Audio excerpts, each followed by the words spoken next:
Okay, hi everyone. Thanks for joining us today for this webinar on financial aid for graduate studies in the US. My name is Yandy Reynoso and I am the Education USA advisor in Mexico City.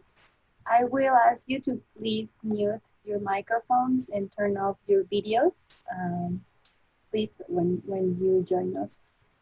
So here with us, we have Pablo Torres and Dr. Tami from the University of New Mexico. So they will be conducting this webinar. So welcome everyone. And if you have any questions, please make sure to type them on the chat box and then we will answer them at the end. So thank you for joining us. So now Pablo and Dr. Tami, you can start now. Hello, good afternoon y buenas tardes. I'm pleased to be sitting here with my colleague Pablo Torres. We look forward to sharing information with you about important aspects of financing your graduate studies in the United States. We'll be sharing information related to Research One universities in the Southwest and are happy to answer general questions or specific questions related to the University of New Mexico, where we both work. So thank you for taking the time to join us today, and we look forward to addressing your questions. I'm pleased to introduce Pablo Torres, who directs our International Admission and Recruitment Unit here at the University of New Mexico. He has over 16 years of experience working in international admissions at various universities around the state of New Mexico. So you are in good hands, and he will be walking you through the presentation this afternoon. Thank you. Thank you so much. I look forward to connecting with you all today. I am here at the University of New Mexico, and we work very closely with international students from around the world, and we are always happy to connect with students from Mexico. And so I am just going to pull up the screen here if I can. Let's see how I can. Give me one moment. I just need to share my screen here, so 1 second.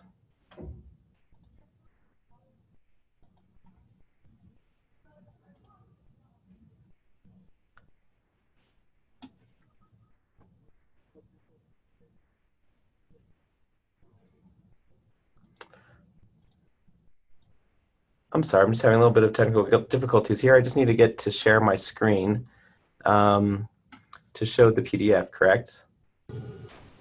Yes, you should be able to do that on the bottom where it says share. On the bottom? There's no share. On the bottom of your screen, there's a button that says share. I'm sorry, there's not. There's a invite participants. Oh, here we go. Share video. Okay, here we go. I'm showing desktop too. Perfect. Okay, I think you can see this now. Yes, we can see that. Okay. Let me make sure that it is on the full screen. And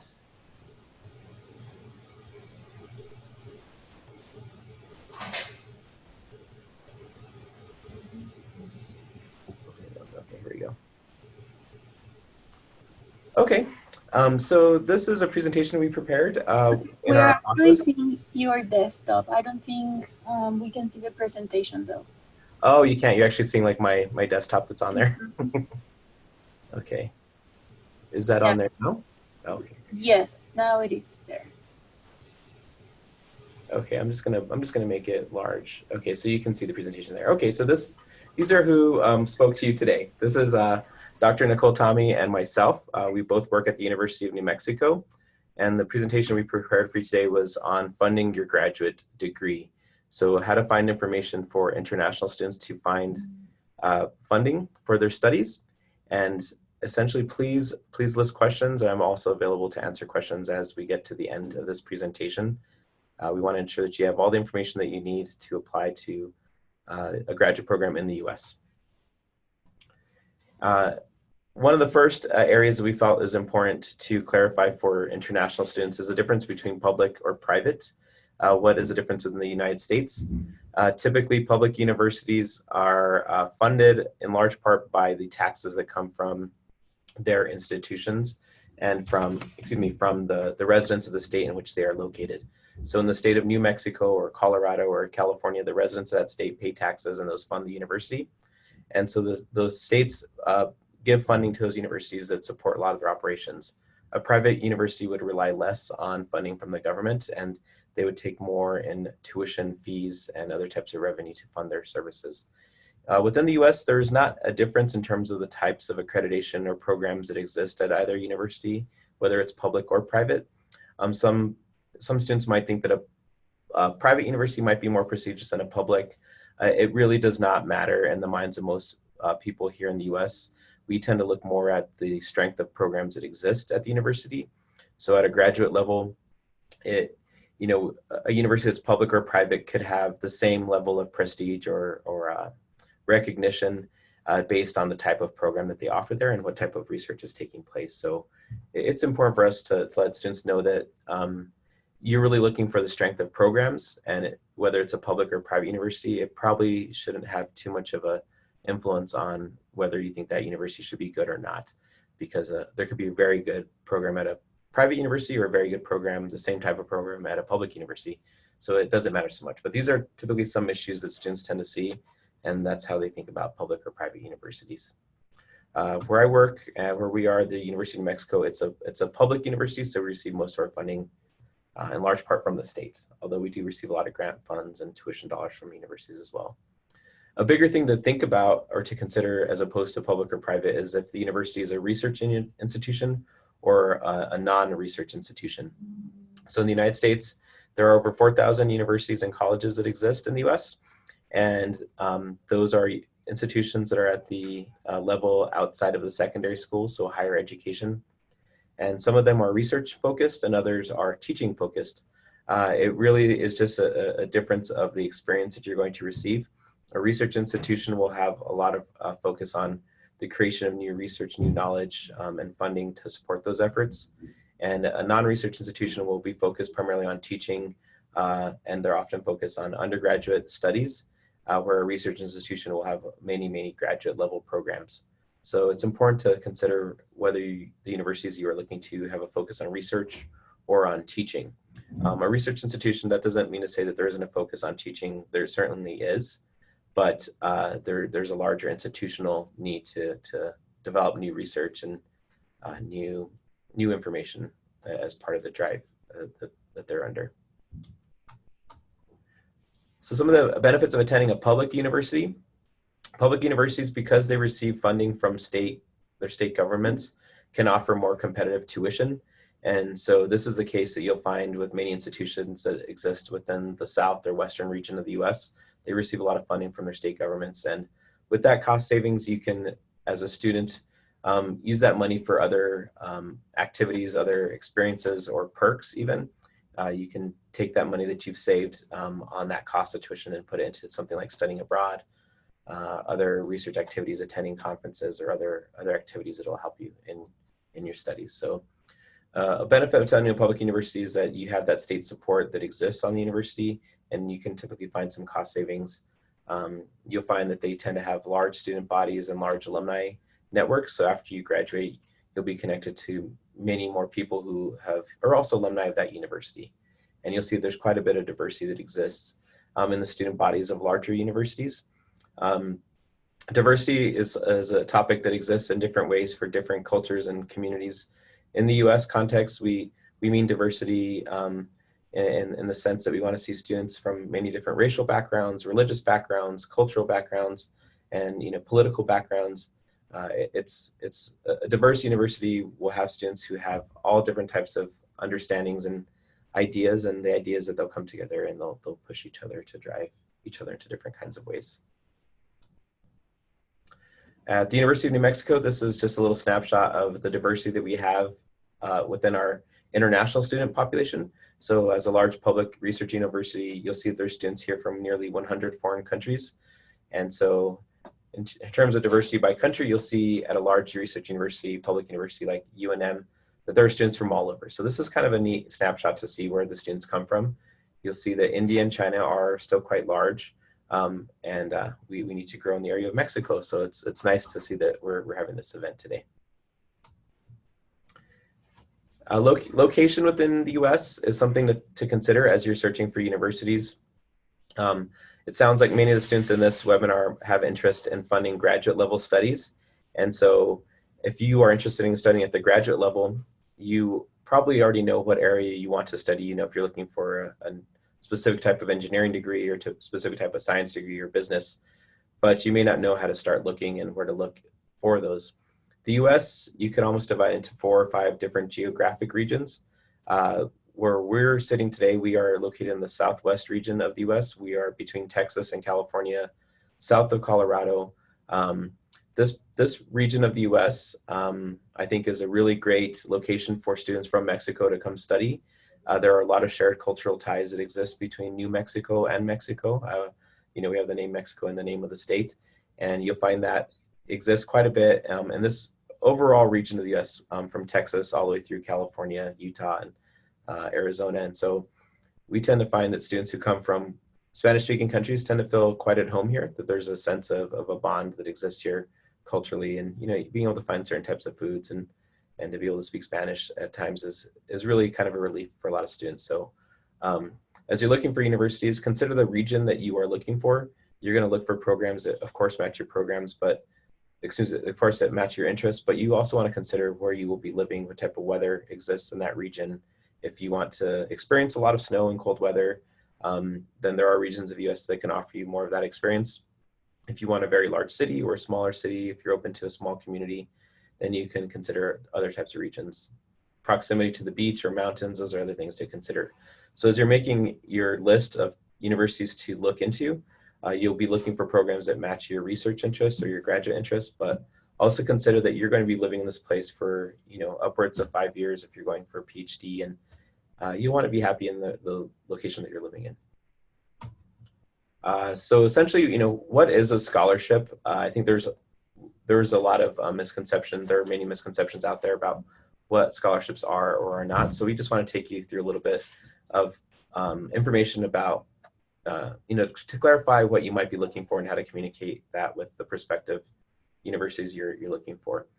So many scholarships are essentially discounts that exist for students based on your tuition. They're not necessarily a batch of money. You're not necessarily going to get a pot, some money like in this, you know, from this pot that's paid to your tuition over in this pot. Essentially, what will happen is a scholarship is usually a reduction off of the overall cost of tuition. If you are given money directly, then there can be other strings attached to that. So it's important to understand the difference between a scholarship or something that's financial aid or financial support, but that's not a scholarship. So if you are looking for scholarships, the most important thing is to look for one that's a grant. A grant means that it's essentially free. There's nothing attached to it. You're granted the funds and you don't have to pay it back later.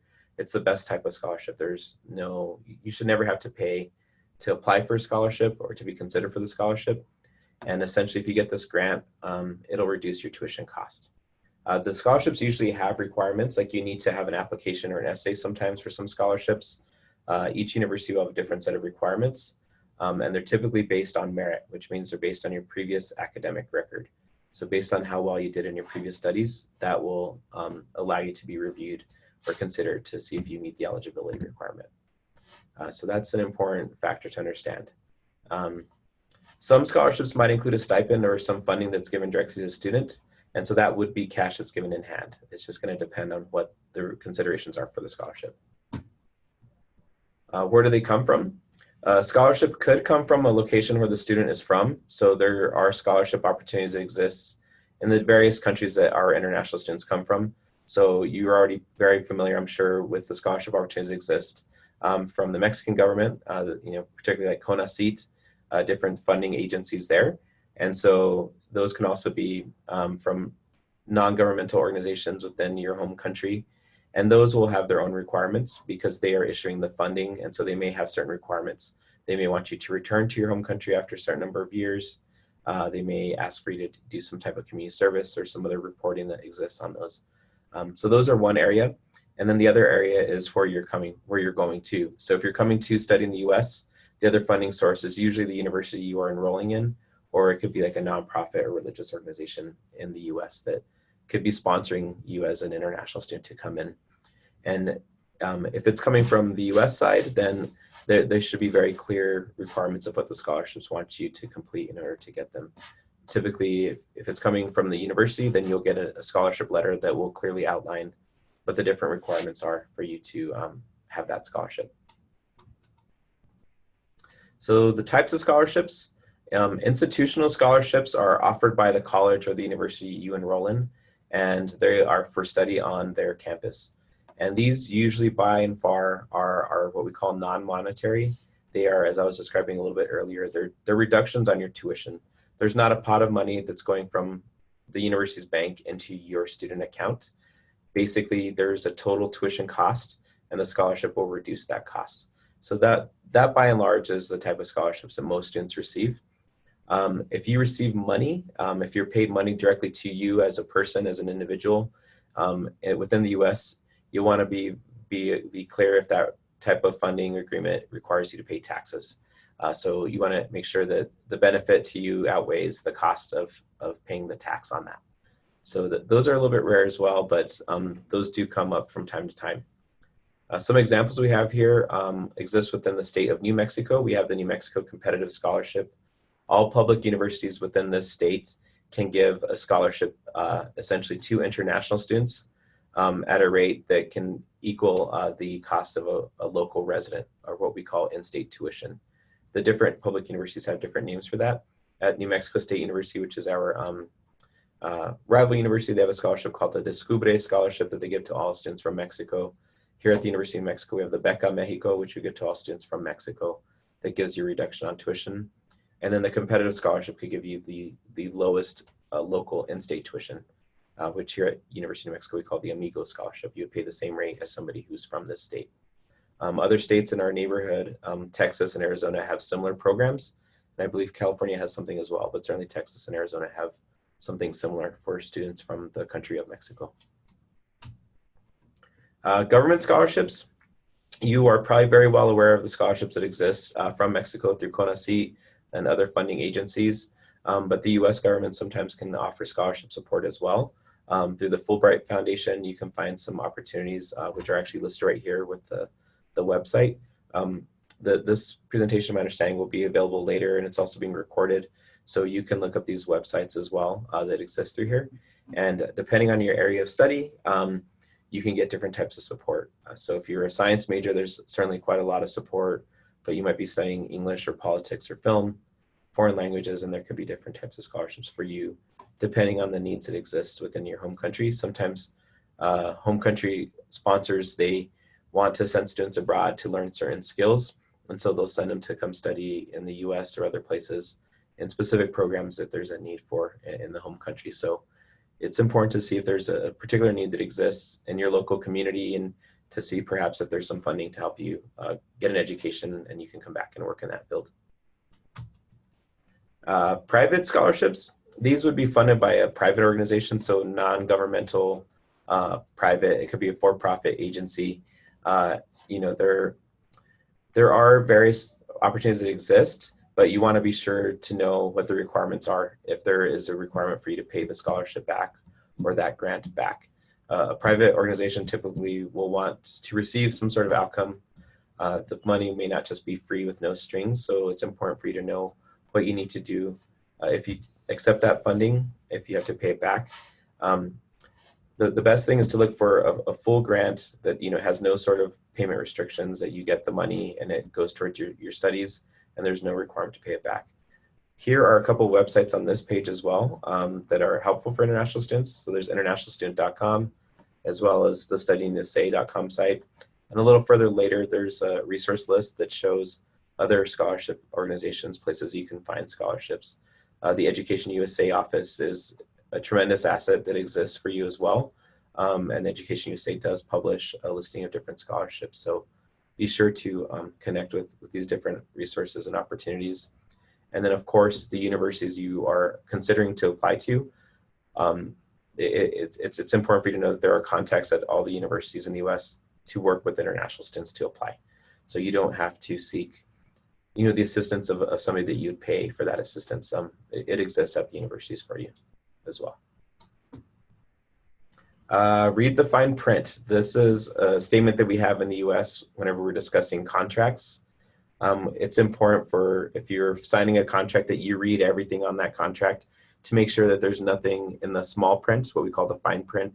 In a contract, they may try to sneak something in the small print. So you want to be sure that you read everything and ensure that it's going to be a benefit that's best for you, that's going to work out well for you. You want to ensure that scholarships are free and clear, or if they have any restrictions, that you are okay with what those restrictions are. Most scholarships will require you to maintain a certain grade average. In the US, we call it the GPA. It's your grade point average. The grade average is a minimum that you have to keep. In Spanish, they call that promedio. You have to maintain that promedio throughout your studies to maintain the scholarship. So at the University of New Mexico, we have the Amigo Scholarship. All the students who receive that have to maintain a 3.0. That's a 3 out of 4 GPA through their program. And then they maintain the scholarship. If they don't maintain that requirement, then they have to go through basically a petition process to save their scholarship and maintain it with special permission moving forward. So you want to ensure that you know what the requirements are for your scholarship. Typically, universities want the student to be successful, and they want to see progress, successful progress to the point of graduation. So you want to ensure that you're following the requirements so that you graduate on time, you get your degree. Ultimately, you'll be coming to study to complete a degree that's going to be useful to you for a future job or whatever your future dreams are. And so it doesn't benefit you or the university if you can't complete that. So it's important that you understand what those requirements are. Scholarships and taxes. I mentioned this a little bit earlier. If it's a monetary versus non-monetary quote unquote scholarship, it's important to understand what that means. So on the right hand side, non-monetary, those are the majority of what the scholarships are. It's like, as I mentioned earlier, it's a discount off of your tuition. There isn't money that's being given between the university and a student. Monetary, if you're receiving like cash or you're receiving a check for pay, then those may require taxes. So it's important for you to know, how those will be paid out to you. So a scholarship that's a discount on your tuition won't have any kind of tax requirement on it. But if you're receiving something in exchange for work, like a stipend or type of payment, then you may need to pay taxes on that.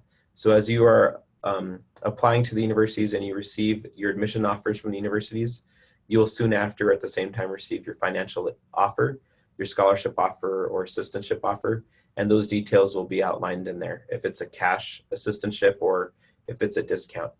And then the university will be able to assist you to know if you're gonna have to pay a tax on that or not. So that's something that'll come down the line, but it's important for you to know about that now. Is you don't want to be going to the university in the US and not expecting that you're going to pay taxes and then be surprised that may happen.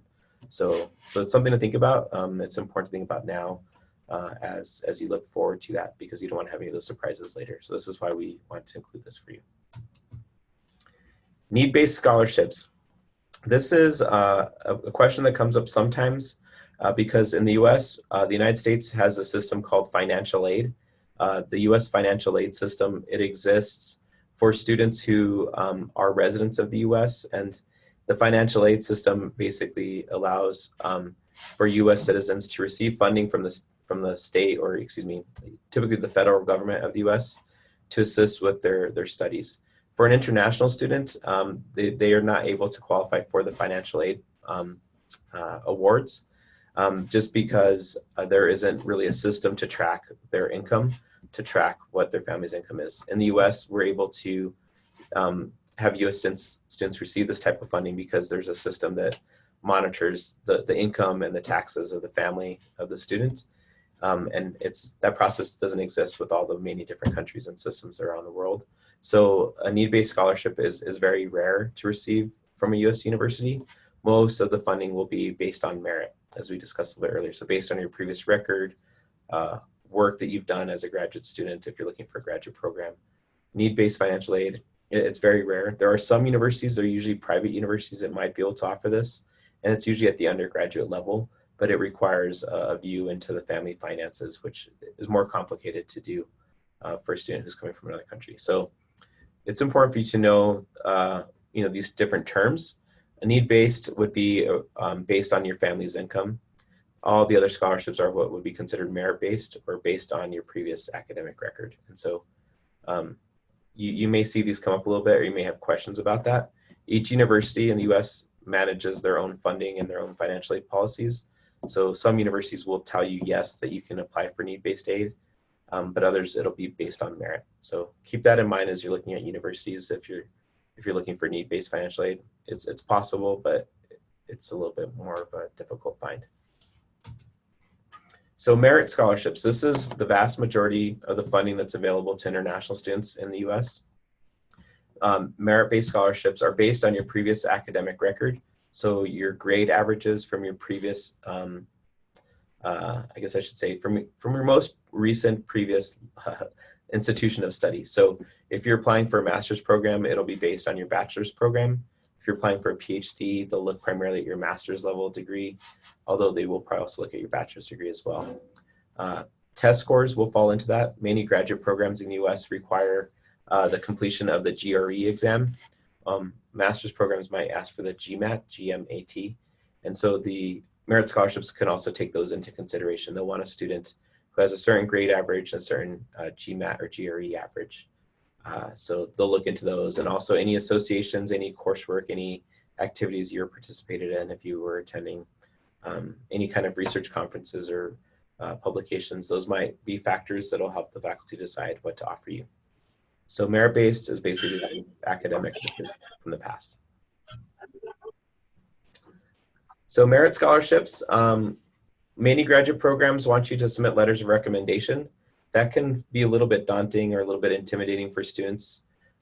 You typically are required or asked to submit 2 to 3 letters from people who know you from an academic, I guess, perspective. So usually that's a faculty member, a professor from a previous level of study, could be an advisor.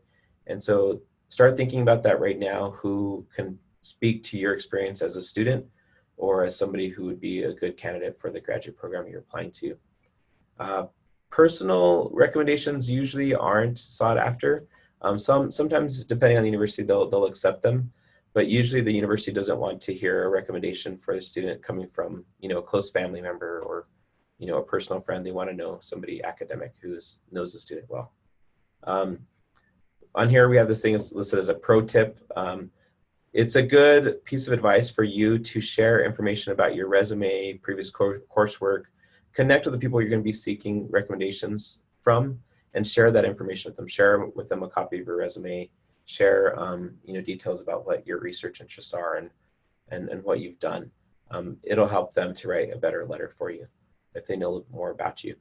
So it's okay to brag a little bit with those people who are helping you, and also with the universities you're applying to. This is your time to do that. The application time it's a time when it's completely okay for you to brag about yourself a little bit.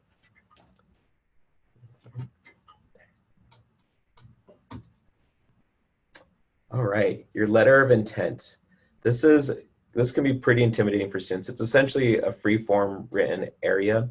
It's like it's an area where you get to describe a little bit about yourself, like who you are, what you're looking for in the program, and what you hope to achieve after the program. And so it's a good, if you're feeling a little bit intimidated by this, think of it in like 3 areas. There are sort of 3 focus areas that you can look into. Like, what have you already done?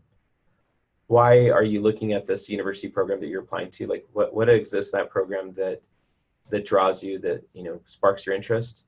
And then how will you use what you learn there to achieve whatever your future goal is? So think about what you've already done, why you're looking at that program in particular, and how that program is going to help you with your future goals. So you'll want to describe what your future goals are, and essentially, how your past background is going to work well with the institution that you're applying to. So it's important to do a little bit of research once you get down to this level where you actually choose the university you're applying to.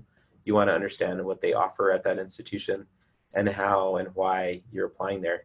At the graduate level, those types of letters tend to carry more weight. It shows that a student has done their homework and they know what the university offers and what the faculty are doing there, what kind of research the faculty are engaged in. Usually a student who knows a little bit about those can really clearly communicate why they've chosen to apply to that university. And so in this next slide, it's essentially encouraging to just be really clear, clear and concise. Have, a friend who writes well, faculty member who maybe writes pretty well, to look at what you've written and proofread it and see that it's pretty clear. And be sure to follow the directions that are listed by the university. Some universities ask for, maybe 500 to 1,000 words. So try to stay within that format. If you go much longer, they're going to think that they're going to think it's just too much. If you go too short, they might think you're not so serious. So do follow the required recommendations that they list for you, and just be clear and concise. And really, you're just trying to communicate why you're the best candidate for the program, how your background and what the program offers will be a good match for what you're trying to do. And the reason why we bring this up is because the letters of intent are areas that the faculty of the department will read, and those are documents that they do reference as they're making funding decisions. So they do have an influence on what students will receive certain types of assistantship funding from the department. So yeah, it's an area that's important for you to take time into your writing of it. So assistantships. This is a very important word for you as a prospective graduate student to remember. Earlier, we talked about scholarships, which are essentially, free grants. Usually the best scholarship is free. It's a grant. It reduces your tuition. You don't have to pay back anything. An assistantship, which you'll see here, write down that word, remember it. As a graduate level student, especially if you're applying for a PhD program, you want to see if there's an opportunity for you to get an assistantship. The assistantship is essentially money that you're paid, or another benefit like a reduction in your tuition. So at the University of New Mexico, our graduate students will receive oftentimes an assistantship from the department that might reduce their tuition down to the local in-state tuition, or it might completely remove all tuition altogether. Or in some cases, they'll do a combination where they might reduce the tuition and then they pay the student a stipend. And so you can receive this type of benefit for different types of work. So a research assistantship, you might be working in a lab researching, a lead professor working in, say, some kind of biological research. And in exchange for that work, you'll get an assistantship that might waive some or all of your tuition, or you might receive a stipend. And so if you receive a stipend, that's one area where you might have to pay a tax on that, as I mentioned earlier. So this is where you'll want to kind of get the clarifications from the university once you get this offer. But assistantships are very important for students to know about. And each university has different policies or different programs for this. At the University of New Mexico, the assistantships are managed by the specific graduate departments. Each graduate department controls their own funding and who they give that funding to in the form of an assistantship or a stipend. And so at the graduate level here, the specific graduate departments, they will make the admission decision, and they also make the funding decision for the student. So please remember this word, assistantship, as you're communicating with universities and finding programs. You want to know if they offer scholarships and or assistantships. Those are usually the two biggest types of funding that graduate level students seek. So the application process, as I mentioned just real briefly earlier, it's going to vary completely by university. Each university has their own admissions policy, their own procedures, and even by the department, it can vary. So at the graduate level, the business school might be completely different than the programs in engineering. So at the University of New Mexico, which I think is common to most other large universities, students are considered for assistantships during the application process. So there's not a separate application for students to complete here. If a student does a complete application for admission, they will be reviewed for admission, and at the same exact time, they will also be reviewed for funding in the form of assistantships or scholarships. So they don't have to do another application. They just do the application for admission, complete all the requirements, and then there is a review for assistantships or scholarships. So you would just follow the timelines for admission. If you're looking for next fall, you submit your application based on the deadline for your specific graduate program. Usually by March or April, you'll receive your decision and also information about funding. And then typically by May or June is whenever you make your decision, if you choose the offer from this university or that university, and then you you complete the items that are needed by that university to enroll, and then you complete your student visa application with the U.S. consulate, and you begin your process to arrive to campus. A CV or a resume, the short answer is that usually a CV is a more academic in nature, and it's usually a little bit longer. A resume might be, usually they're 1 page, but you might see 1 or 2 page resumes, depending on the student. As a student, I wouldn't, I'd anticipate you probably have a 1-page resume. Be sure that you keep it clean and consistent and you proofread it. Some departments want to see a CV style and others want to see a resume. So the short answer is that the CV is usually more academic in nature, and it lists publications, research activities, academic accolades and awards. And a resume might be more focused on, a timeline, places you worked at different places. So maybe you spent 2 to 3 years as a research assistant and, as an undergrad, or you had other types of jobs. You would just list all of your work experience in that. Here's a quick list for resources. I'm going to come back to this though. I'm going to go back to this one here because this is a really important, I think, piece of information as a prospective student. Whenever you're trying to engage with a university, it can feel really intimidating.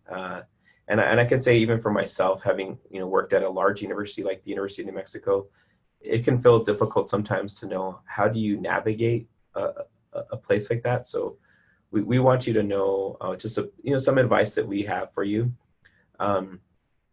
The first, I think, line for you to connect with is the admissions office. The U.S. universities have a system of admissions offices. Every university in the U.S., I guarantee you, has an admissions office. And if it's a large university, like a research university, which a lot of prospective graduate students are looking at, then there's probably also an international admissions office. So first piece of advice is look for the admissions office, look for international admission. That is one guaranteed contact you'll have at the university that will reply to you and answer your questions in a general format. So go to the website of the universities you might be looking at and look for admissions, number one. Number two, if there's a program that exists at the university that you are interested in, for example, I'm going to say electrical engineering. If you're looking for electrical engineering at, say, the University of Texas, then there is typically a graduate advisor for that department. And so that's the number two, I'd say, contact to reach out to as well. And they will probably become your number one contact.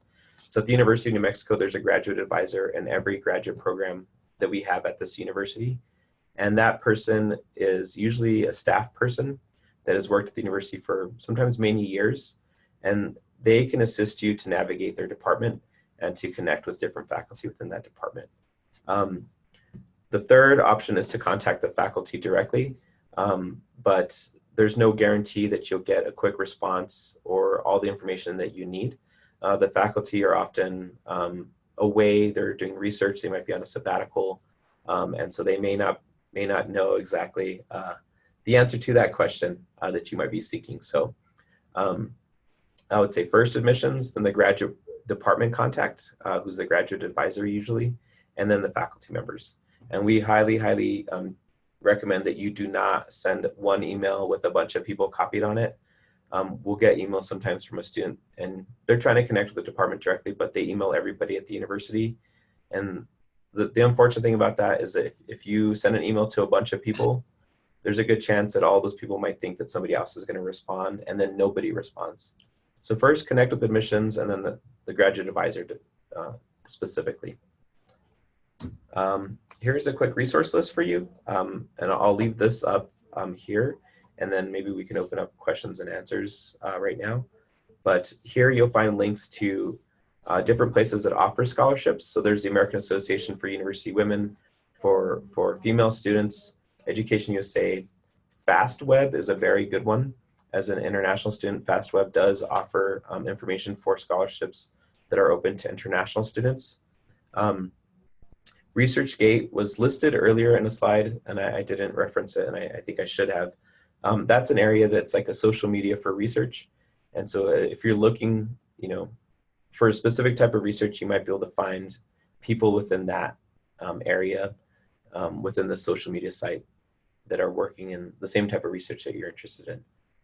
Also, we recommend, depending on what you're trying to study, you want to look at research publications or conferences.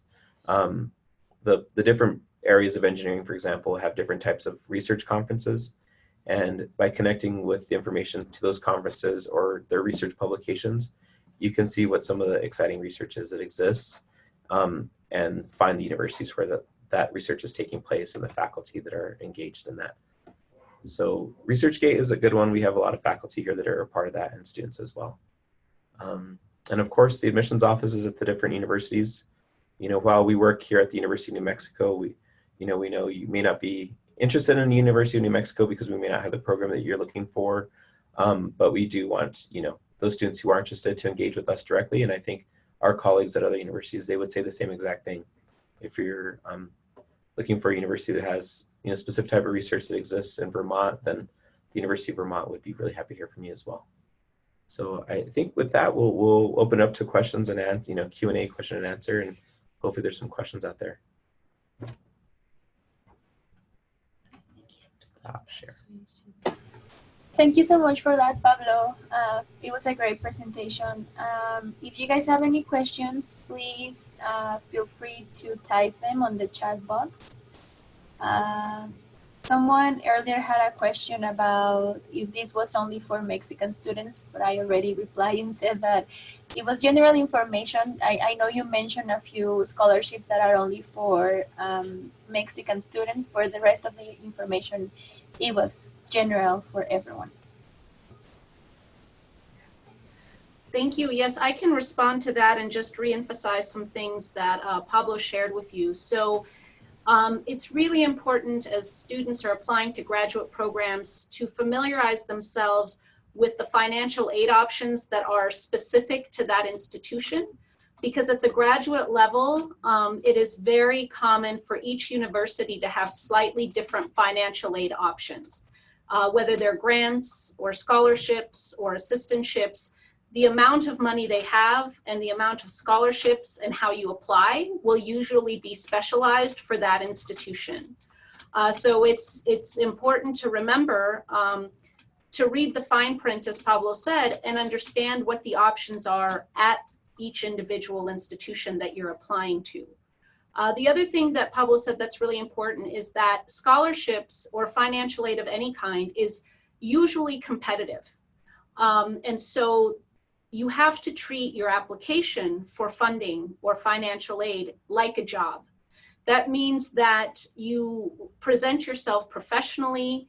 As Pablo said, you work closely with the people who are going to be writing letters of recommendation for you, so they have the information that they need to help you look good.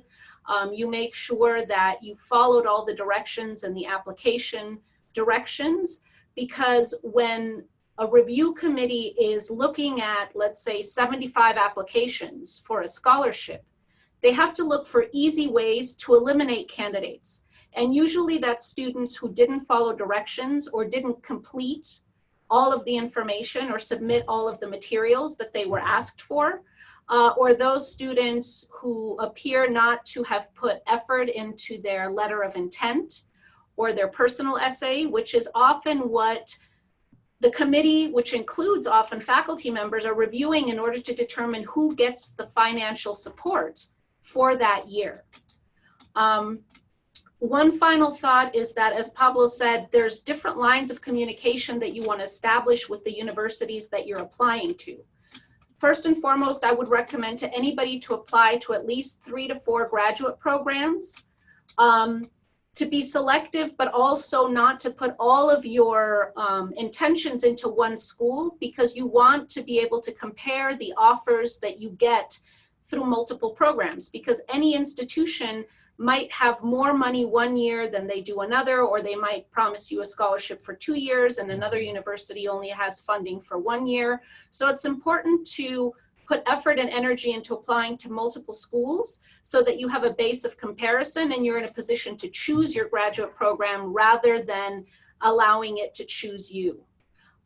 So being in touch with your admissions office, being in touch with your graduate advisor, but if you have specific research areas that you're interested in, another way to set yourself apart from other students is to research which faculty member in a specific university is working on the topics that you're interested in becoming proficient in and doing research in.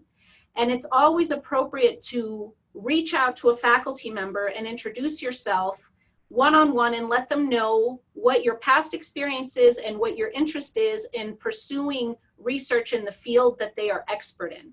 Because faculty often also have input on which students receive assistantships. And if you submit a strong application and you've developed a personal connection with a faculty member through a professional introduction, and that can either be through someone who knows that faculty member or by doing a self-introduction through an email, where you just let them know that you've read one of their papers, or you met them at a conference, or you saw one of their, YouTube or TEDx presentations, and let them know why you would be interested in working with them. Then faculty are often wanting to bring students on board who have a genuine interest in the work that they're doing. So it's always important to be authentic and professional when you reach out to faculty members, but it is okay to reach out to them directly, especially if you've done your homework to understand their specialization. Yeah, I agree. Looks like there's a couple of questions in here. Okay, about financial aid. Somebody asked about if they were to apply for financial aid with a creditor, would they need a co-signer and that person need good credit? That would be something that would take place probably through a bank.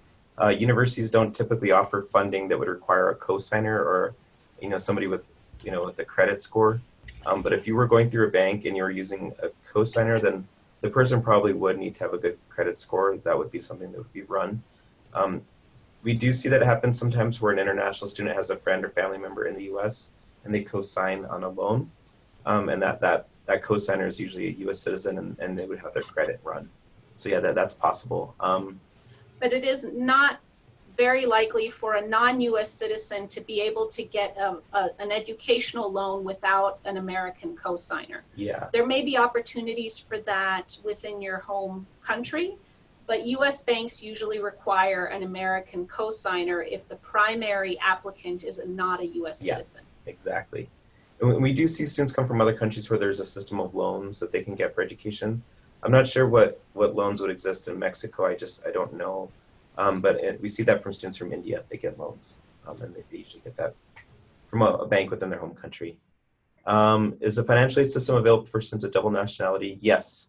Those students would apply as American US citizens. So you wouldn't go through our office. You wouldn't go through the International Admissions Office. You'd go through the Domestic Admissions Office, and you would apply for the federal student financial aid through the assistance of that office. So yes, you can do that. And students who are dual citizens should apply through their American nationality because there are more scholarship opportunities open for American citizens than there are for non-American citizens. So if you do have dual citizenship, it would be in your favor to apply as an American citizen, as Pablo indicated, rather than as an international student, because there are certain scholarships that are only open to American citizens. Exactly.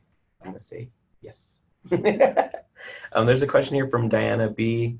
What are the most important elements that the university takes into account to decide who to select for a research or teaching assistantship? Who makes this decision? That's done by the department. So the graduate department. Yeah, the graduate department you're applying to, they will make that decision. And so that's why it's important that you essentially are clear in your letter of intent and in your communications with the department about what you're trying to get from your education in that department. And it's usually a multi-step screening process. So the way it works at the University of New Mexico is you send your preliminary application to the international office here, to Pablo and his team, and they would do a preliminary check to make sure that all the documents are there, that you have the required English language proficiency, that you have the needed degree or credits to enter the graduate program that you're applying for. So it's basically an initial screening. If the student has all the requirements to meet that initial screening, then that application is then sent to the graduate departments, and the admission team within the specific graduate department is the one who then would make a decision about financial aid, whether that's an assistantship or a scholarship. But at the graduate level, it's the graduate department that gets to make those decisions once the student has passed the preliminary screening to be an applicant for that department. Exactly. There's a couple more questions here. The best option to help pay for studies, scholarships, fellowships, or grants. I'm going to say probably grants, but it depends on what your ultimate goal is. So a grant usually is a scholarship that you don't have to pay back. So that's essentially like free money. It's money that's given to you. You don't have to pay it back. So if you get a grant that's really generous, I think that's the best.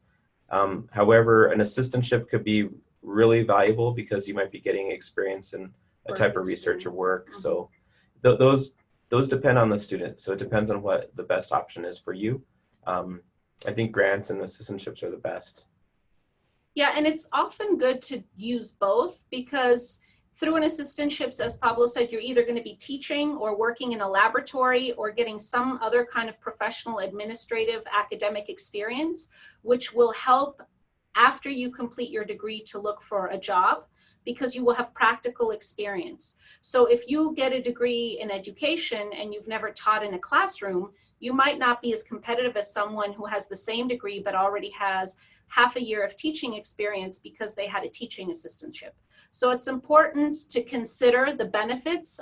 With an assistantships, you do work per se, either in the lab, and so those are hours that you spend that you're not spending studying, but you're actually accumulating practical work experience or academic research experience. Mm-hmm. Fernanda, if applying to a merit-based scholarship, which I mentioned working in my family firm, I think that would be completely fine. I mean, I think if you describe that this is your family business and you want to, that you want to go back and help the business grow, I don't see that there would be any concern about that. I don't think that would be seen as nepotism in that regard necessarily. I think you receive work experience from that and it's your family business, and a part of why you're looking to study abroad is to bring skill set to help grow the business, family business. I think any piece of experience that you have, if you can tie it back to why it's relevant, that's what's most important. So whether you worked for a public firm or a private firm, a family business or a big corporation, any experience that you list, you should be able to write and summarize in a couple of sentences why that's relevant. It's not enough to just say, I worked in my family business. What did you do? What kind of skills are you taking away from that translate into the kind of degree that you're going to be working on? What kind of responsibility level did you have while working in that business? And what has that taught you? Those are the kinds of things that selection committees and faculty are going to be looking at, is not just the fact that you worked in the family business, but what did you do and why is that relevant? And I think it's less important who owned the business than to say what you learned while working for that business and what kinds of skills you're bringing to the graduate program that are going to be relevant and possibly valuable for a faculty member who may be offering you an assistantship. Exactly. Yep. I think it's all about what you're trying to get out of the process and how you can link your past with your future. This question about a bank, unfortunately, I don't think we can answer that because it depends on each bank. I suppose a bank would lend you as much money as they wanted to up to the full cost of attendance, but that's their prerogative. It's on them to make that determination. So that's something that we can't answer, unfortunately, because that's something that the bank would have to make the decision on. The one piece of advice I can say about loans is particularly those who may be dual nationals, but there are private bank loans that have deferred interest and payment. And so this goes back to Pablo's point about reading the fine print. If the best loans are those that will defer any kind of interest or payment until you get your degree, meaning that until you finish your degree, you will not incur interest on that loan and you won't be expected to pay it back. If a loan interest or payment is not deferred, that means that the minute you take out the money, you start accumulating interest, which adds to the value of your loan that you have to pay back. And you may be having to make payments while you're still in school. So any kind of money that you borrow, and it's very common for students who study in the States, including US students, to borrow money, either through federal grants or private bank loans. But the most favorable loans that you can get, whether it's here or in Mexico, are those that will allow you to not make a payment until you complete your degree, and that won't begin to charge interest on your loan until you complete your degree. So that will make it more favorable and less likely that you will owe more money than you originally took out. I think that's the danger with loans, is that sometimes they start to accrue interest the minute that you get the money, which means that if you study for 2 or 4 years, the amount that you took out is growing every month because of the interest. Yep. I would like to add something. For those who are asking about loans, please take into consideration that if you are Mexican, you can explore the options of FIDER and FUNED. There are loans for Mexican students who want to go study in posgrado in el extranjero. So please explore those options first. And as you have been hearing all these sessions, there are other options for getting financial aid through scholarships, assistantships, etc. Thank you. Looks like Ethel had a question here. Somebody who's born in the U.S. but lived all their life abroad. The U.S., the way the U.S. Legal definition of that, if you're born in the U.S., then you're a U.S. citizen, and so as long as you have access to that documentation, like a social security number, then you're able to apply to the universities as a U.S. citizen. Now, if you didn't live, for example, like in the state where the university exists, you may not get in-state tuition because you haven't been a resident of that state. So for the University of New Mexico, if you were born anywhere in the U.S., you would apply and even if you never lived in the U.S. after that day you were born, you would still apply to the University of New Mexico as a U.S. citizen, but you wouldn't be a New Mexico resident of the state of New Mexico unless you fulfilled certain criteria to get that. But you could be eligible for all the other federal financial aid that exists and even other scholarships that we can give to U.S. citizens. So, but you would be subject to out-of-state tuition. To add to what Pablo was saying, there are usually 2 to 3 tuition rates at any state institution. That's an in-state rate for those students and families who live in the state and have been paying taxes and therefore have a reduced tuition because the family's been making contribution to the educational fund through taxes. And then there's out-of-state tuition rates, which means, let's say you're a student who lives in New Mexico, but you want to go study in Texas or Colorado or California. You are able to do that, but you will be subject to out-of-state tuition rates because you're going to school in a state where your family was not paying taxes. And that would be similar for an expat, an American expat living in Mexico or Canada or Germany. They can apply for federal aid as a citizen, but wherever they choose to go to school, unless they have family who has established residency in that state, they will be paying out-of-state tuition. And most residency requirements are 1 year. So let's say you're a US citizen, but you've been living in Mexico. If you were to come back to the United States and live in Albuquerque for 1 year without applying to school, after that year, you could apply as a resident because you had been living in the state for a year and presumably working and paying taxes. Exactly. So most states allow you to establish residency with 1 year of living in the state, but you cannot apply as a resident and receive tuition until you've met that 1 year residency requirement. Otherwise, they will charge you as an out-of-state student. There was one question here about if U.S. universities lend money to students. Unfortunately, no. I do not know of any university that lends money to students. In the U.S., that's sort of considered an activity that a bank would fulfill. So universities will probably just encourage you to contact a bank or another financial institution. And there's probably not much more information I could give you other than that because there's so many different types of banks and it's just not a common practice here. Universities will give scholarships, which is like a discount on tuition, or other types of funding like assistantships, but we don't lend money, at least not at this university or others that I'm aware of, because that's a whole other sort of practice, like business practice. Like if the student doesn't pay the money back, then there would have to be a debt collection, and that's just something the universities, it's just not part of the business's model here. Looks like there's a couple more questions. Repeat the options for scholarships for Mexican citizens that you mentioned. Oh, there we go. She wrote it there. FUNED is one of them. Yeah, FUNED and FIDER.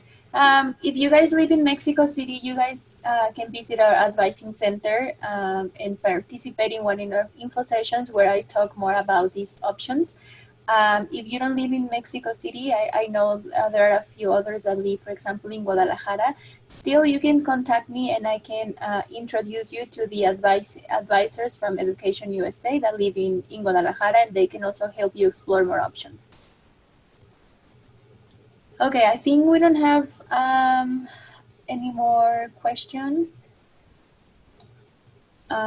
So thank you so much, Pablo and Nicole, for being willing to help us do this session. I think it was a great session, great questions. Everyone will have access to this recording. I will send it to you sometime this week. And if you guys want to come back and rewatch the information that Pablo shared with us, you will be able to do that. So thank you so much, everyone, for joining us. And if you have any questions, please, you can write us an email. Thank you. Have a good afternoon. Thanks, you too. See ya. Bye.